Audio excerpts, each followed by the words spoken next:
Wow, the epitome of beauty.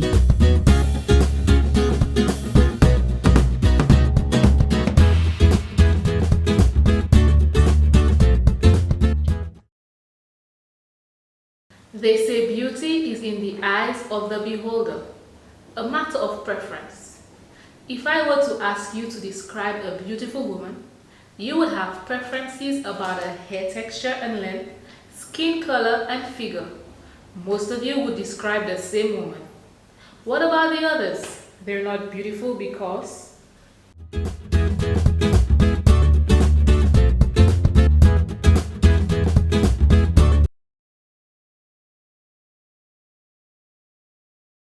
dark skin and full figure is not beautiful. That's what they had us to believe. Many societies the world over has upheld a definition of beauty as fair-skinned and thin, but how can one image be the standard for such a diverse group as the human race? Even in St. Lucia, our standard of beauty excludes our kind. Black. Little dark-skinned girls are often teased, as fair mixed girls are showered with compliments. Anyone outside of our ideals are often subjected to constant ridicule, hurtful encouragement, and at times discrimination. One's appearance generally dictates how they are regarded and treated by others. These ideals and attitudes are perpetuated as our children experience them and continue the cycle. What do you think about a person makes them beautiful or not? Their hair? And the eyes. Their eyes? I want you to describe a beautiful person for me. She has long hair, pink lips, and blue eyes. And what about her skin? She has Fair skin? yes, Okay. Kiddo. Tall, slim, I guess. Miss, I'm not sure about the skin color, it doesn't really matter. If it's a girl and long hair, if it's a male and it's like wavy hair like mine. Okay. Have someone ever said something to you that made you feel like you were beautiful or you were pretty or you were cute? Yes. Okay, what did they say? A lot of people tell me about my hair, how it's nice. So have they ever said something that made you feel like you were not beautiful, like you were ugly? And it made you feel like you were not beautiful? What did they tell you?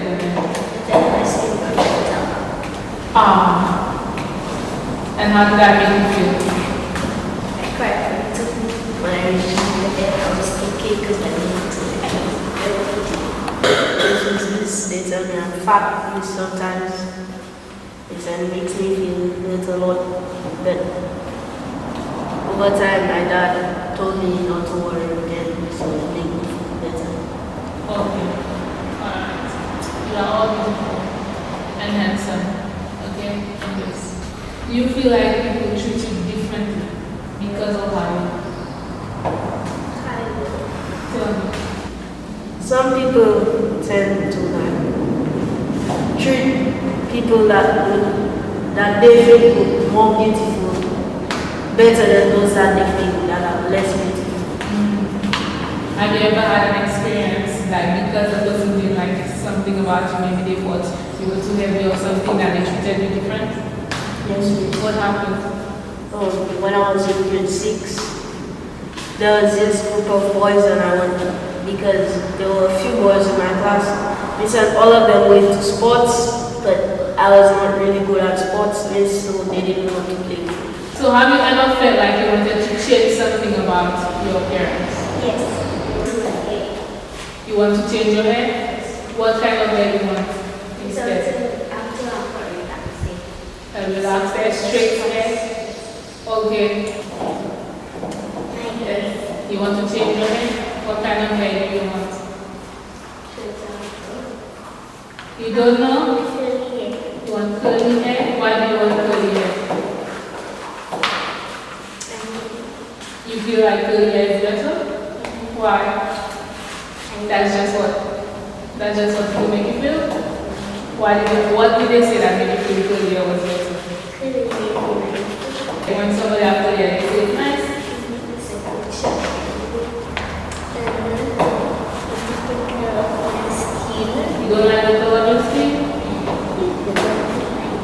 Would you like to? Okay. Joining the conversation on beauty and body image are two voluptuous women like me, Miss Karima Antoine and Lisa Sedges. Welcome to the show, ladies. Thank you. We all know that stereotypes that says beautiful is skinny with long hair and fair skin. Okay, and as women who defies those standards, what do you make of it? Growing up, that's what we were taught, that you had to be light skinned with the curly hair, but Negro as I am gorgeous. Amen. That's right. Yeah, I totally agree. That is what we saw. We saw on TV, we saw it in our communities, even sometimes at home, that it was brought forth that you're supposed to be a certain way. And if you're not that, then you're not it. Right, something's wrong with you. Exactly. So if you're darker in complexion, if your hair is not of a certain type, then you have not fit the mold. But of course we know that is totally different. Right. I personally think that stereotype is self-rejecting because, you know, as black people, we will have that darkness in our complexion. We will have that kinky hair, I feel like rocking your natural hair. Exactly. Yeah, so for us to uphold an ideal that does not include our own kind, that's self-rejecting, that's self-hate.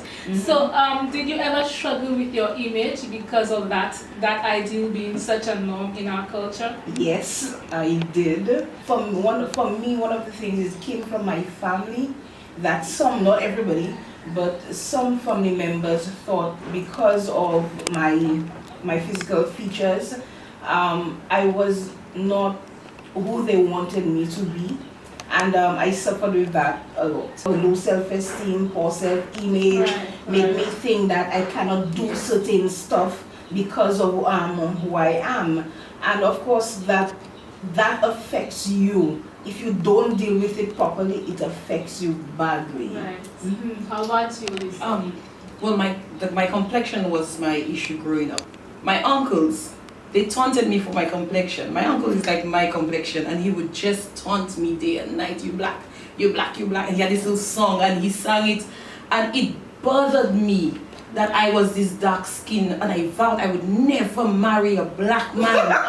Yes, I would not want to marry a black man. I don't want my children to go through what I went through. That's exactly what I said. And then, even when I went to primary school, I got teased for my lips. So it was black with the lips. So it's like all the odds were against me. But such it was. It did build me. I mean, if I could have taken the teasing from my home, I was able to take it on at school. So it did build some resilience in me. But all of my girlfriends growing up, I was always the fat girl. And everybody's like, oh, check your friend. Not you, not the fat one. That skinny one, the slim one. So you always felt a little like different, like something's wrong with you. I did. Yeah, for me, I remember people always calling me black. And not black. And that's alright. And it's like I just couldn't help but feel that all people see when they look at me. And I used to wish I could just get rid of all the black so that people would see me. Right. Were you ever driven to extremes to change your appearance? My hair.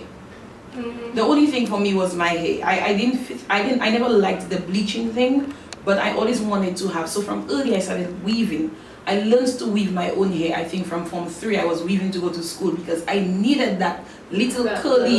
Yes, I needed it. Okay. So that was the only major change I wanted in my life. But apart from that, I did just figure out I'm black. Right. Yeah, and there's nothing I can do about the skin. But the hair, I did work on it. For me, it was, of course, being bigger than my other friends. I was born big, and I've always dieted. Always. And because I wanted to be smaller, and my family, they wanted me to be smaller. They wanted me to be the size 6. That's the way back then, but of course today you have to be size 2, whatever that means. And then, so I always dieted and be mindful of what I eat. There are certain things I just could not eat for whatever, I just could not eat it. But I always wanted to make sure I look good, so I dieted. It didn't always work, One of the things I found out about myself actually is that I lose weight pretty slowly. There was one time I dieted strictly for 3 months. I did the gym, I did the proper eating, drink sufficient water for the day, and for the 3 months I only lost 9 pounds.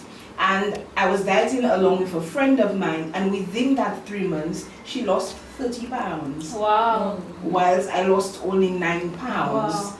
And that was one of the things I had to accept about myself, that if I'm losing weight, it's going to be slower, and I have to. And some people will make assumptions. They will Right. see you looking a little heavier and assume you're just eating everything you can find, and you're just not trying. But some people have challenges. Yep. Right. Yeah. Did you ever try anything like extreme, like just not eating? For maybe a few days, I did that. That's when I was on an emotional roller coaster. I was going through some stuff.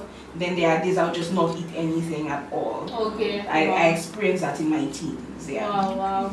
Because we see that in America all the time. People just starve themselves, Right. or Yes. they eat everything they can find and They throw throw it it up. up. And sometimes we think these things does not affect us here, but people does. here, do the same thing. Yes. I remember a long time ago there was a child. She was like 3 years old, and I used to pick her up from school, and then she came back with everything in her bag.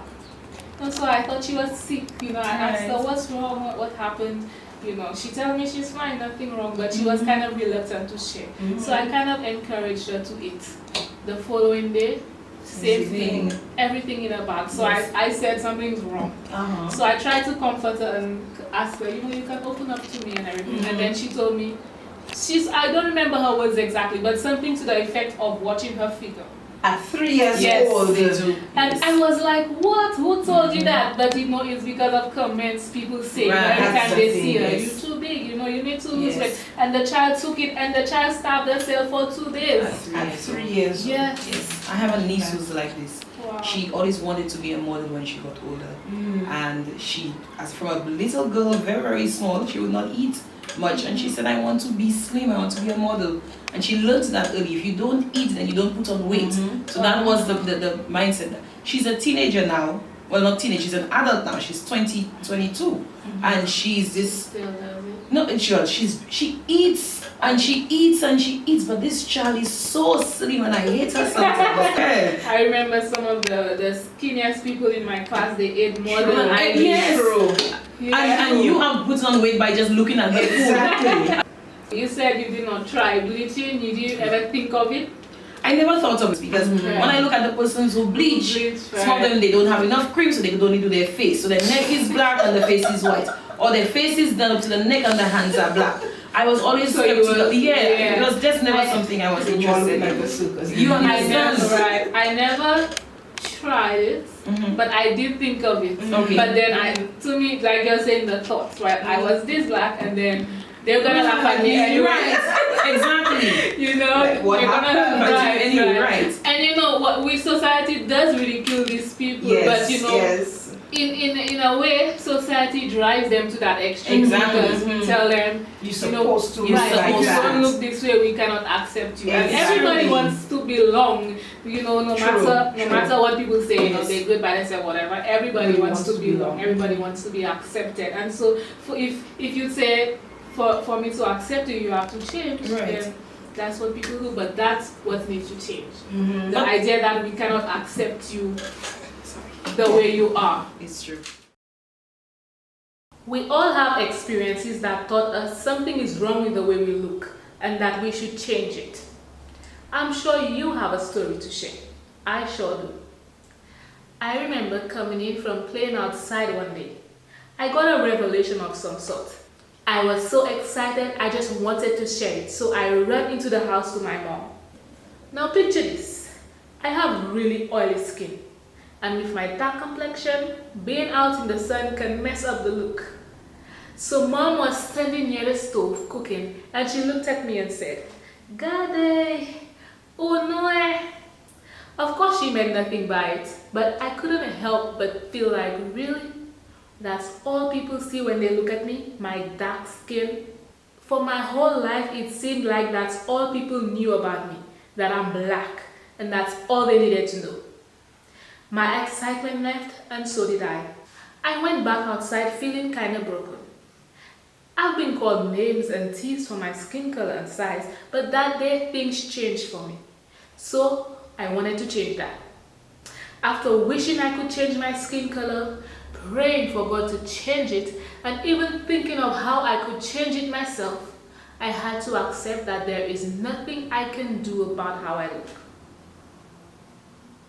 But I could do something about how my future children looked. So as a little girl, I tried to work out some genetic calculation, thinking of what complexion my husband had to be so my children would not be dark as me.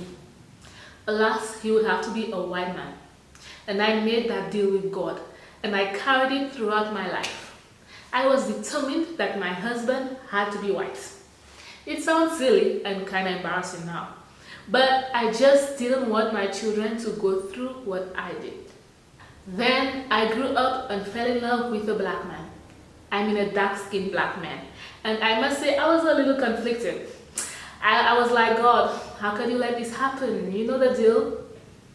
Then he said to me very clearly, what if I want you to learn to love you? And that was my moment of truth. I had to learn to love me. For a long time, I wanted to be different, to be like someone else, but I had to learn that my skin, my size, this is my very own beauty. I was taught to hate my image, and truth is, I didn't have a problem with being dark-skinned until other people did. We've been taught that beauty is thin and fair-skinned with long hair, a message that is reinforced when we constantly call people out by the features that don't fit society's beauty ideals, and even treat them differently because of it, slowly pulling away at their self-image and sense of worth. Then they too learn to hate how they look. That has to change. You may not be able to change how you look, but you can change how you feel about it. Learn that you too are beautiful and reject an image of beauty that doesn't include you. If beauty is in the eyes of the beholder, let the beholder be you. What others say about you mean nothing unless you believe it. So don't. How you look is part of who you are, so accept it. However, it doesn't define you, and it certainly doesn't determine your worth. Don't let how people treat you make you feel less than who you are. Your value and worth is not in everyone else's opinion, but in one, God's. So, what does God think about you? Psalms 139:14. I will praise you because I am fearfully and wonderfully made. Marvelous are thy works, and that my soul knoweth well. You are a marvelous being made fearfully and wonderfully by God himself. He created you in his image and likeness. He made you like him, and everything he does is good. That's what God says, and that's a fact. You better believe it. Now that you know the truth, remind yourself and let someone else know too. So ladies, it's the You Are Beautiful challenge. All you have to do is tell a woman you've never met that she's beautiful and compliment the very features that society tells her is not. Then tell us how it went.